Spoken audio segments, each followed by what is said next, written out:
Hello. Hello. हाँ जी। जी सत साहब। सत साहिब। भाई मेरा कुछ प्रश्न था आपसे। बताइए। जी ये जो ईसाई लोग होते हैं ना, जी। जो क्रिश्चियन लोग होते हैं ना, इनमें जो बाइबल से रिलेटेड जो है तो क्या बोलते हैं, जो ईसा मसीह हैं उनको वो वो स्वयं परमेश्वर हैं। आप क्या कहते हैं इसके बारे में?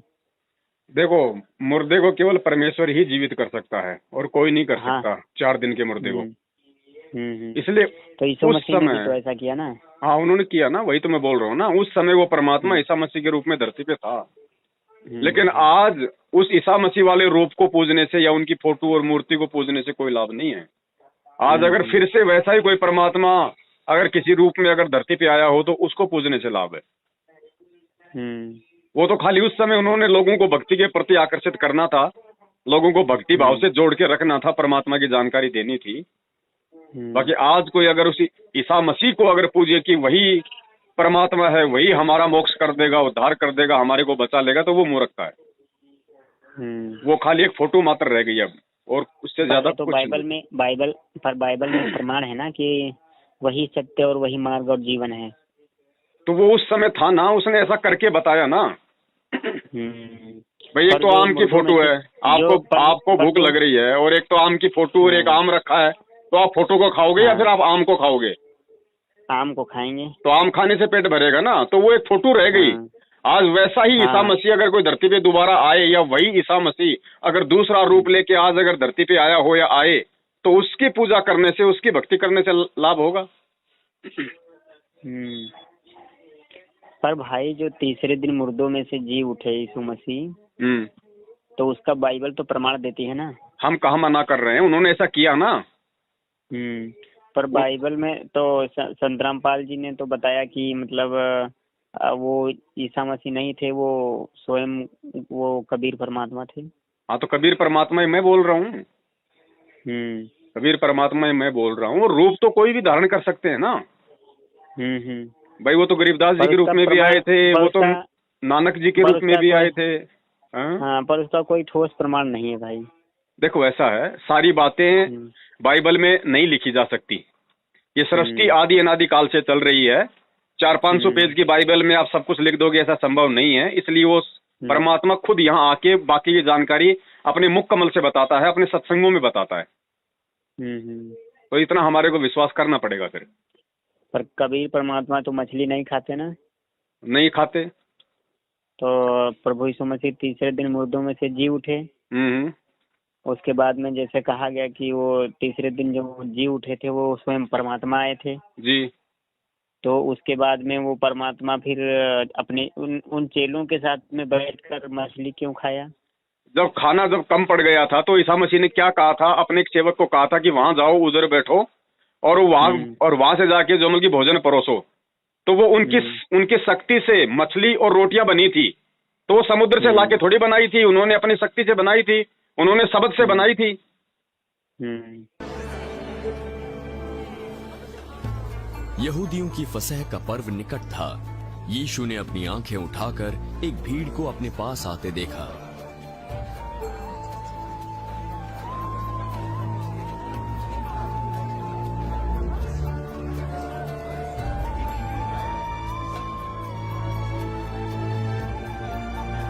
हम इनके भोजन के लिए कहां से रोटी मोल लाए?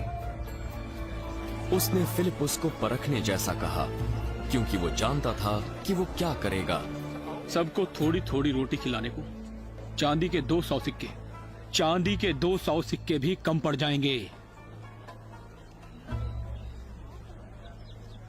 उसके चेलों में से शमौन पतरस के भाई अंद्रियास ने उससे कहा, यहाँ एक लड़का है जिसके पास जौ की 5 रोटी और 2 मछलियां हैं, पर निश्चित रूप से इतने लोगों के लिए काफी नहीं है। लोगों को बैठा दो। उस जगह बहुत घास थी। तब सारे लोग वहां बैठ गए। उनमें पुरुषों की संख्या लगभग 5000 थी।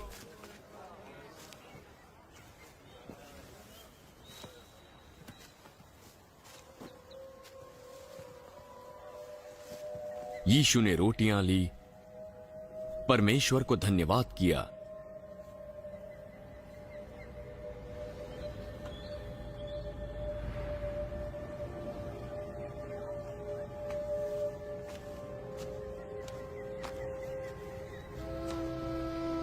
और बैठे हुए लोगों के बीच बांट दी।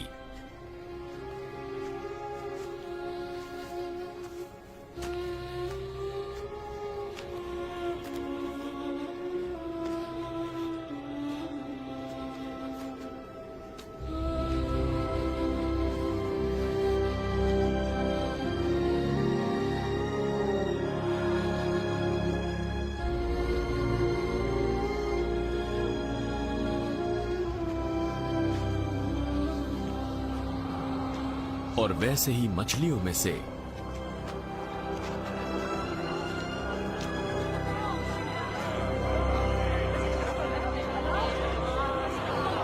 जितनी वे चाहते थे बांट दिया।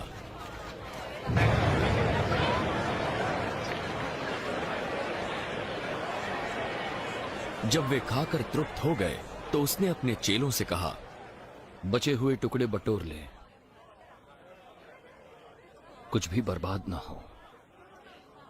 तो उन्होंने बटोरा और जौ की 5 रोटियों के टुकड़ों से जो खाने वालों से बच रहे थे 12 टोकरियां भरी। तब जो आश्चर्य कर्म उसने कर दिखाया उसे वे लोग देखकर कहने लगे, वो भविष्यद्वक्ता जो जगत में आने वाला था निश्चय यही है। यीशु ये जानकर कि वे मुझे राजा बनाने के लिए पकड़ना चाहते हैं, फिर पहाड़ पर अकेला चला गया। उन्होंने अपने शब्द से बनाई थी भाई, वो समुद्र से लाके उनको पका के थोड़ी खिलाया था। अच्छा, बाइबल में तो भाई यही लिखा हुआ है। अब मैं वही तो कह रहा ना, बाइबल में जो लिखा हुआ है, जो कुरान में लिखा हुआ है, जो वेदों में लिखा हुआ है, वो कंप्लीट जानकारी नहीं है। उस परमात्मा की प्राप्ति की कंप्लीट जानकारी इन किसी भी वेद में नहीं है, केवल कबीर सागर के अलावा केवल उनमें जानकारी है। कंप्लीट जानकारी केवल आज संत रामपाल जी महाराज जी के पास में है और किसी के पास नहीं है। देखो, देश काल और परिस्थिति के अनुसार परमात्मा कुछ भी लीला कर सकते हैं। जैसे कबीर जी 650 साल पहले आए, उन्होंने सदना कसाई को रोजाना के 100 बकरे काटने का आदेश दिया कि नहीं दिया? तो परमात्मा तो जीव हत्या का आदेश नहीं दे सकता, फिर उन्होंने क्यों दिया उसको? वो समर्थ है, उसके ऊपर कोई कर्म लागू नहीं होता है, वो कुछ भी कर सकता है। लेकिन आप और हमारे लिए उसके क्या आदेश है, वो बात महत्वपूर्ण है। पर बाइबल में जो दिया गया है ना जी, कि यीशु मसीह जब स्वर्ग में उठाए गए, मुर्दों में से जी उठे, जी उठने के बाद में अपने चेलों के साथ इस पृथ्वी पर 40 दिन तक रहा जी। और इसको कोई झूठा नहीं साबित कर सकता है, प्रमाण है, सत्य है। हम कहाँ मना कर रहे हैं, सत्य है। और रही बात, तो मतलब अपने चेलों से खुद कहा था कि मैं तुम्हें लेने के लिए फिर से आऊंगा जी। जैसे मैं जा रहा हूँ वैसे फिर आऊंगा और फिर आप लोगों को ले जाऊंगा। तो आज आ तो गए, अब वो चेले समझ नहीं पा रहे इस बात को, वो खाली उसी बाइबल के पीछे मतलब की रट्टा लगा रहे हैं। अब वो आ तो गया संत रामपाल जी महाराज बन के, अब इस चीज को ज्ञान से समझना पड़ेगा ना।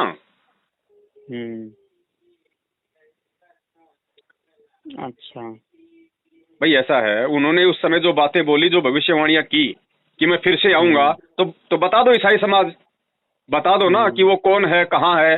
अब ये दुनिया भर के भविष्य वक्ता यूट्यूब पे कहते हैं कि वो कल के अवतार आ गया, वो जन्म ले चुका है, लेकिन बता कोई नहीं रहा कि वो कौन है, कहाँ है। तो ये केवल वही बता पाएगा जो उसके संपर्क में है। अब वो चेले हम हैं, 2500 वर्ष पहले जो ईसा मसीह के संपर्क में थे, जिनके लिए उन्होंने कहा था कि मैं तुम्हें लेने फिर आऊंगा, वो हम हैं जो आज उनकी शरण में है। वो आ गया हमें लेने के लिए, हमें अपने शरण में उन्होंने ले लिया।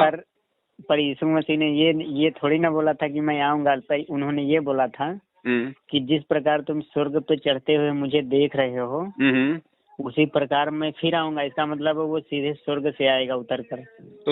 तो स्वर्ग का मतलब क्या होता है? जहाँ पे सारे जहाँ पे सुख हो उसको कहते हैं स्वर्ग, और सुख केवल सतलोक में है और कहीं है नहीं उसके अलावा। तो वहां से आ तो गया, अब वो दिखाई थोड़ी देगा वो ऊपर से आता हुआ। अगर वो आता हुआ दिखाई दे गया तो फिर ज्ञान का महत्व क्या है? फिर ज्ञान का महत्व क्या रह गया? फिर शास्त्र पढ़ाने का मतलब क्या है? हाँ। फिर तो लूला, लंगड़ा, अंधा, गूंगा, काना, बहरा सब उसके पीछे लग जाएंगे। शराब पीने वाला भी उसके पीछे लग जाएगा, मांस खाने वाला भी उसके पीछे लग जाएगा। फिर तो चमत्कार को नमस्कार हो जाएगा। फिर ये ज्ञान का मतलब क्या रहा? सही। अच्छा, ये जो जन्म मृत्यु आदमी का जो 84 लाख योनि में होता है भाई, ये सत्य है कि ये झूठ है? सब सत्य है, झूठ कुछ भी नहीं है। हाँ, तब ये जो मुसलमान और जो ईसाई लोग ये नहीं मानते ना। मनमुखी इनकी परंपराएं है ना। थोड़े दिन ये नहीं मानेंगे। जब युग परिवर्तन का दौर शुरू होगा 2-3 साल के बाद में, जब संकट पे संकट, कष्ट पे कष्ट, परेशानियों पे परेशानियां आएंगी, अकाल मौतें होंगी, तो इनको जबरन मानना पड़ेगा। फिर कहाँ जाएंगे? फिर कहाँ जाएंगे? आज ये बकवाद कर सकते हैं, कोई दिक्कत नहीं, लेकिन जब वो पाप कर्मों का दौर शुरू होगा तब कहाँ जाएंगे? तब इन्हें कोई ये कह देगा ना इस पत्थर को पूज लो, यहाँ तुम्हारी रक्षा होगी, तो वहीं जाके माथा रगड़ लेंगे ये। क्योंकि जब इंसान के खुद के ऊपर आती है ना, अब बहुत बड़ा कोई डॉक्टर है, वो नहीं मानता तांत्रिक मांत्रिक झाड़ झपाड़े, और उसी डॉक्टर को जब भयंकर रोग हो जाता है, कहीं उसका इलाज नहीं होता, और फिर कोई कहता है ना यार हमारे गांव में यार एक बाबा है, वो झाड़ा मारता है, उसने बहुत को ठीक कर दिया, वो डॉक्टर तुरंत वहां पहुंच जाएगा, क्योंकि उसको अपनी जान बचानी है। बिल्कुल सही। तो ये स्थिति होगी आने वाले समय में। आज ये ना मानो कोई बड़ी बात नहीं, आज ये मांस खाते रहो, जो मर्जी ये करते रहो, लेकिन जब वो समय आएगा ना और दुनिया में संत रामपाल जी के अलावा कहीं कोई डॉक्टर दिखाई नहीं देगा, तो मजबूरन इनको आके उनके एडियो में नाक रगड़ना पड़ेगा, चाहे हिंदू हो, चाहे मुसलमान हो, चाहे सिख हो, चाहे ईसाई हो। और दुनिया में कहीं ठोर ठिकाना नहीं है उनके अलावा।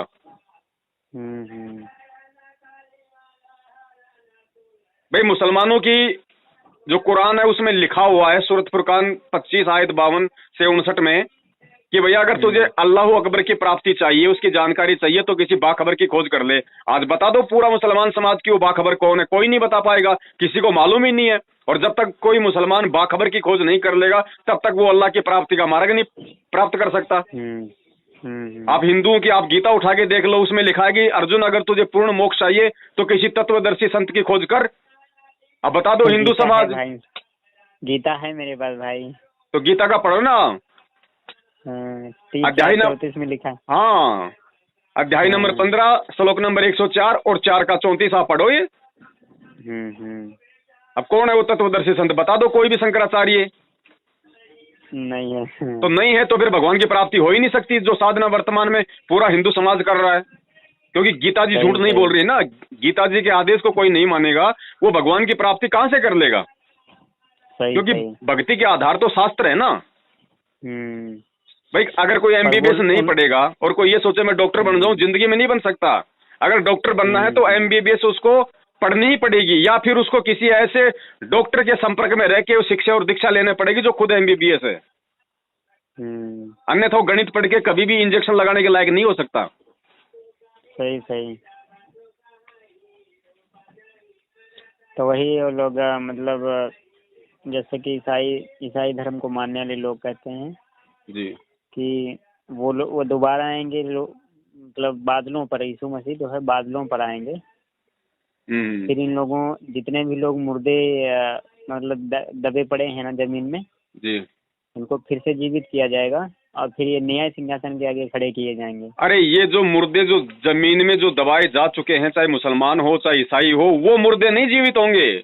मुर्दे जीवित होने का मतलब क्या है? जो उस समय जो ईसा मसीह के संपर्क में थे, जो अच्छी आत्मा थी, जिन्होंने उनको अपना रब्बी माना था, जिन्होंने उनके अनुसार अपना जीवन जिया था, और उस समय जिन्होंने शरीर छोड़ दिया था, जो आज या तो मानव शरीर लेते हुए कहीं भटक रहे हैं या किसी अन्य योनियों में भटक रहे हैं, आज जब वो ईसा मसीह जब फिर से जब आएगा वर्तमान समय में, उस समय वो मुर्दे वापस जीवित होंगे, वापस वो आत्माएं मानव जन्म प्राप्त करेंगी, और फिर वो ईसा मसीह, वो रब्बी, वो परमात्मा, वो कबीर जो आज संत रामपाल जी महाराज जी के रूप में फिर से उन आत्माओं को मानव जन्म दे के अपनी शरण में लेगा। ये मतलब होता है वो मुर्दे जीवित हो उठेंगे इस बात का। और वो कब्र में से थोड़ी उठेंगे। अब वो कितने उठ गए बता दो आज तक? अगर एक भी मुर्दा अगर उठाओ तो आदम से लेके आज तक अगर कोई एक भी मुर्दा अगर कब्र से बाहर निकल के अगर आए हो तो बता दो। नहीं उठा। तो ये सांकेतिक शब्द है, ये कोड वर्ड है।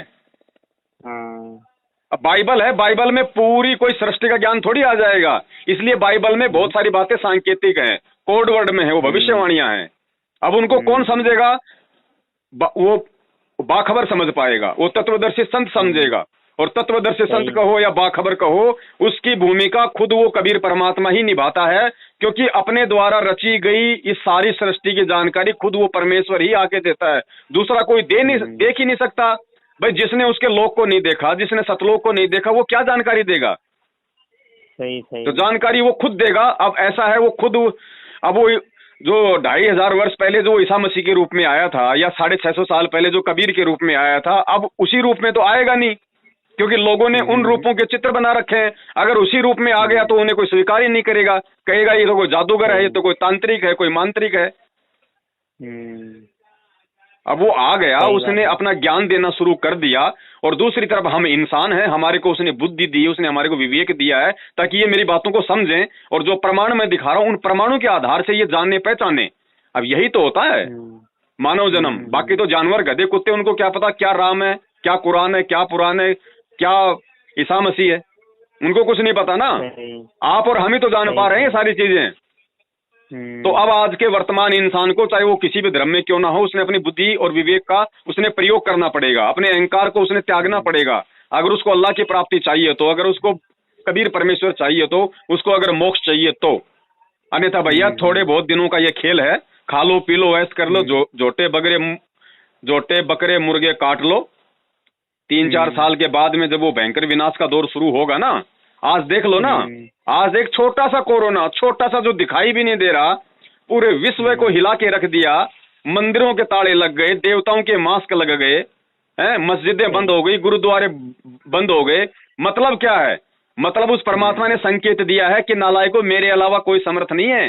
जिनको तुम रात दिन भगवान मान के पूज रहे थे, देखो उन पत्थरों पे लोगों ने मास्क चढ़ा दिया, और ये साबित कर दिया कि ये पत्थर की मूर्तियां भी कुछ नहीं कर सकती। सही सही। तो संकेत है ये। और देखो हम संत रामपाल जी महाराज जी के शिष्य, मैंने आज से 1 साल पहले, और आज भी मैं अपने दावे पे कायम हूँ, पूरे विश्व के सामने मैंने वीडियो बना के डाला था कि मुझे 1000 कोरोना पेशेंट के बीच में रखो ना, अगर बाढ़ भी वाक़ा हो जाए तो बता देना। और मेरा फॉर्मूला है, 16 दिन में अगर कोरोना हिंदुस्तान से गायब ना हो जाए तो मेरी गर्दन काट के किसी चौराहे पे टांग देना। क्या किसी ने दावा किया आज तक विश्व में? नहीं किया। तो नहीं किया तो क्यों नहीं किया? क्योंकि उनको अपने भगवानों पे विश्वास नहीं, उनको अपनी भक्ति पे विश्वास नहीं। और ये भक्ति है विश्वास की। कहे कबीर सुनो भाई साधो, मैं तो हूँ विश्वास में। विश्वास नहीं है तो कुछ नहीं है, चाहे साक्षात भगवान के चरणों में जाके बैठ जाओ। सही सही सही बात है भाई। तो भैया अहंकार को त्यागना पड़ेगा, और शास्त्रों को आंख खोल के देखना पड़ेगा।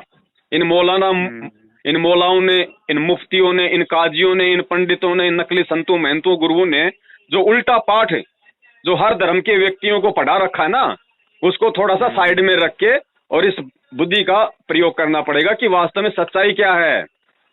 अरे पूरी दुनिया देवी देवताओं की भक्ति कर रही है, और उसके बाद भी लोगों की अकाल मृत्यु हो रही है, घर में संकट है, परिवार में संकट है, एक्सीडेंट हो रहे हैं, मर रहे हैं, टूट रहे हैं, फूट रहे हैं। कहाँ है फिर भगवान? भगवान गलत है या फिर तुम्हारी भक्ति गलत है? कोई एक चीज तो गलत है ना। भक्ति गलत है। तो भाई भक्ति को पहचानो ना। अब भक्ति कौन बताएगा? वो बाखबर बताएगा, जो कुरान कह रही है, वो तत्वदर्शी संत बताएगा, जो गीता कह रही है, वो बाइबल बता रही है, जिसकी भविष्यवाणियां कह रही हैं। अब उसको कोई मान नहीं रहा। अब उसको जब तक नहीं मानेंगे तब तक भैया ऐसे ही मरते रहो। अभी तो कोरोना का बाप और दादा उड़ाने वाला है।